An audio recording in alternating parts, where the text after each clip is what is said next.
What's up, guys? On today's video, we're going to be working on a 2020 Hyundai Sonata.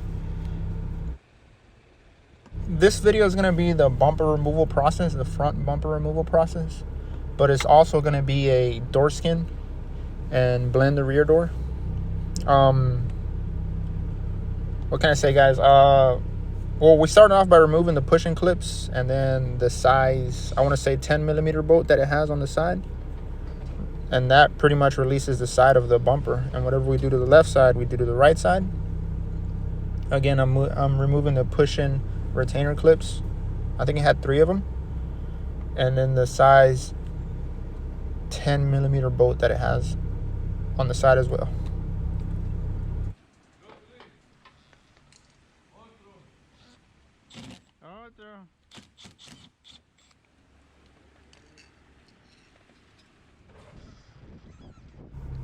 After I remove that, I just go ahead and snap the bumper off and it's ready to come off. This one's got a light that runs all the way from the fender to the front bumper. And we're also going to remove that as well. We're going to get rid of the pushing clips that it has.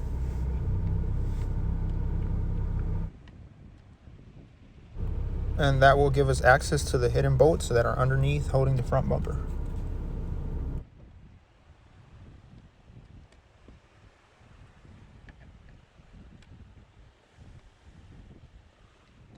It's got 2 10 millimeter bolts on the top of the bumper on each side, passenger and driver side, and on the in between the fender and the bumper. And we have to remove those to get the light and chrome molding off that runs from the back of the fender to the front of the fender.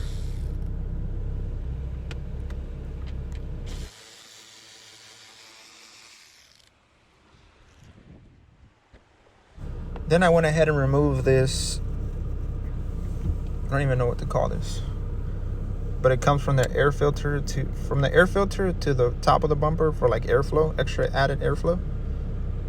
And then once I removed that, I started prying apart the chrome molding and light that I was telling you guys about. And it's held on there pretty tight, so you kind of have to put some elbow grease behind it. But once I snapped it off, we're going to be able to see the 10 millimeter bolt that I was telling you guys about. But it's a long molding that comes all the way from the back to the front, and it's a headlight that's also screwed through the back, so you can't take them off one by one. You have to take it off as one solid piece. Gotta be careful.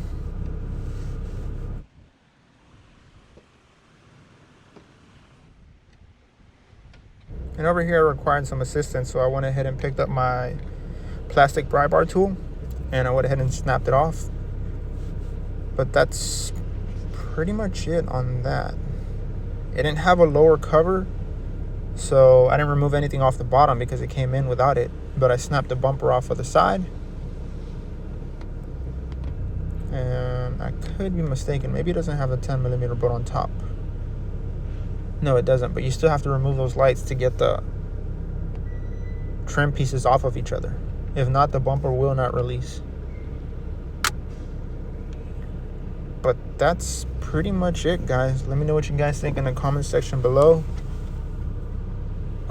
Stay tuned for the door skin video and the final product. It takes forever nowadays to get supplements and to get parts in, especially on these newer vehicles. It takes a long time to get parts in. I've had this car sitting for quite a minute now, but it just takes a long time for everything. But like I said, thank you guys for watching. I'll see you guys around for more. And at the end of the video, you guys are going to see the extent of the damage, running from the fender all the way down the side to the driver door. And yeah, stay tuned. Let me know what you guys think. And as always, I'll see you guys around for more.